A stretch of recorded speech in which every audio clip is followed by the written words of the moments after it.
بسم الله الرحمن الرحيم نحمده ونصلي ونسلم على رسوله الكريم أما بعد قال النبي صلى الله عليه وسلم من لزم الاستغفار جعل الله له من كل هم فرجا ومن كل ضيق مخرجا ورزقه من حيث لا يحتسب أو كما قال عليه الصلاة والسلام۔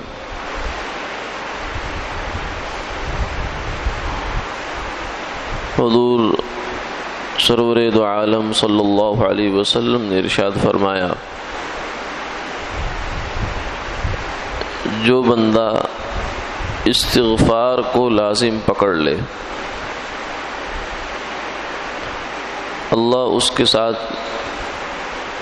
ہر تنگی میں سے اس کے لیے راستہ نکالتے ہیں اور ہر پریشانی سے کشادگی نکالتے ہیں اور اسے وہاں سے رزق دیتے ہیں جہاں سے اس کا گمان بھی نہیں ہوتا۔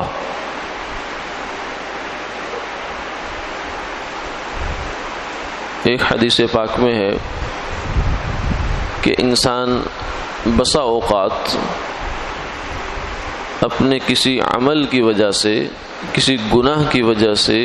رزق سے محروم ہو جاتا ہے۔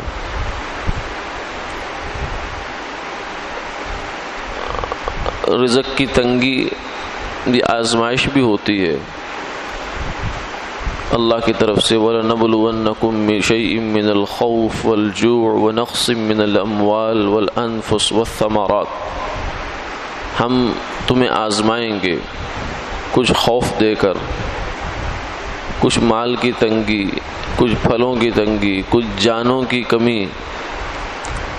ان سب سے آزمائیں گے کہ تم کیا کرتے ہو۔ کبھی کبھی یہ آزمائش بھی ہوتی ہے، لیکن کبھی یہ انسان کے اپنے عمل کا نتیجہ بھی ہوتی ہے، لیکن اپنے آپ سے آدمی کو ہمیشہ بدگمان ہی رہنا چاہیے۔ جب بھی ایسی کوئی حالت پیش آئے تو اسے یہی سمجھے کہ میری کسی عمل کا نتیجہ ہے، اور اللہ کے حضور فوراً جھک جانا چاہیے، اپنے گناہوں کی معافی مانگنی چاہیے۔ اس سے نقد فائدہ یہ ہوگا کہ اگر وہ آزمائش بھی ہوگی پھر بھی اللہ کا کرم متوجہ ہو جائے گا، لیکن اگر ہمیں وہ آزمائش نہیں، گناہوں کی نحوست ہے اور ہم یہ سمجھ کر بیٹھ رہے کہ یہ اللہ کی طرف سے ہمارے لیے آزمائش ہے، تو پھر مسئلہ کچھ اور ہوگا اور ہم علاج اس کا کچھ اور کر رہے ہوں گے۔ اس لیے فرمایا کہ جو بندہ استغفار کو لازم پکڑے، یعنی اللہ سے ہر دم ہر حال میں معافی مانگنے کو اپنا وتیرہ بنا لے، یہ نہیں ہے کہ ایک آدھ دفعہ کر کے چھوڑ دیا، نہیں، بلکہ مسلسل اللہ سے مانگتا رہے، معافی مانگتا رہے، یا اللہ معاف فرما دے۔ جو گناہ ہوئے ہیں ان کو یاد کر کر کے ان پر توبہ کرے اور آئندہ کے لیے گناہ چھوڑنے کا عزم کرے۔ جو نیکیاں چھوٹ رہی ہیں ان کو کرنے کا عزم کرے، نماز چھوٹ رہی ہے تو نماز پڑھے، اور کوئی واجبات چھوٹ رہے تو ان کو پورا کرے، کیونکہ استغفار صرف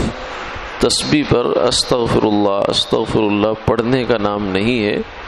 بلکہ توبہ ہے۔ صحیح معنوں میں اگر توبہ ہوتی ہے تو اللہ کے رحمت کے کرم متوجہ ہوتا ہے۔ فرمایا کہ اس شخص کو اللہ 3 انعام دیں گے۔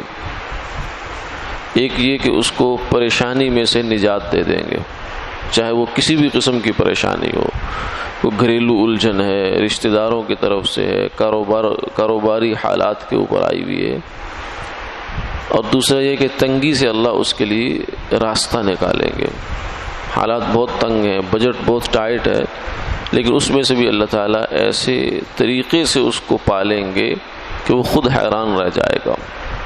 اور تیسری چیز یہ ہے کہ اللہ اس کو وہاں سے رزق دیں گے جہاں سے اس کا گمان بھی نہیں جاتا۔ اس نے کبھی سوچا بھی نہیں کہ مجھے یہاں سے بھی اللہ رزق دے سکتے ہیں،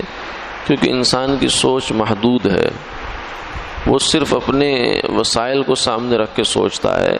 حتیٰ کہ بعض دفعہ اللہ کو بھی انہی وسائل کے اندر ہی رکھ کے سوچتا ہے کہ اللہ تعالیٰ اس راستے سے میرا یہ کام کریں گے، اس ذریعے سے یہ کام کریں گے، حالانکہ اللہ مسبب الاسباب ہیں، یعنی سبب کو سبب بنانے والے خود اللہ ہیں، وہ ان سبب کے محتاج نہیں ہیں، ان کی قدرت بہت بڑی ہے۔ ہاں اللہ تعالیٰ کرتے سبب کے راستے سے ہیں، لیکن سبب کے پابند نہیں ہیں، محتاج نہیں ہیں۔ اس لیے جب اللہ سے انسان دعا مانگے تو اللہ کو راستے نہ دکھائے، بلکہ اللہ سے اپنی حاجت مانگے، یا اللہ میرا یہ کام کر دے۔ وہ اس کی مرضی ہے، ثواب دید ہے کہ وہ جیسے مرضی کرے، جس راستے سے کرے، لیکن انسان کو اللہ سے اپنی ضرورت مانگنی چاہیے۔ تو یہ استغفار کو لازم پکڑنا چاہیے، دن میں کم سے کم 1 تسبیح 100 دفعہ تو انسان استغفار کرے، لیکن صحیح معنی و مفہوم کو سامنے رکھ کر۔ سرکار دو عالم صلی اللہ علیہ وسلم فرماتے ہیں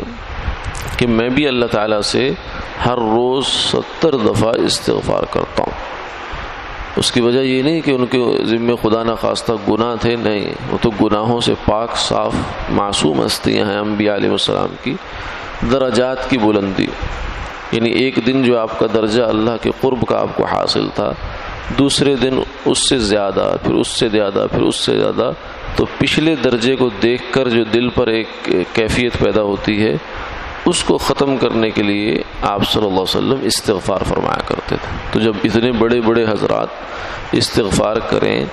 تو ہم جو ہیں کس کھیت کی مولی ہیں، ہمیں بھی اپنے اعمال کو سامنے رکھ کر اللہ سے گڑ گڑا کر معافی مانگنی چاہیے، توبہ کرنی چاہیے، استغفار کرنی چاہیے۔ آمین۔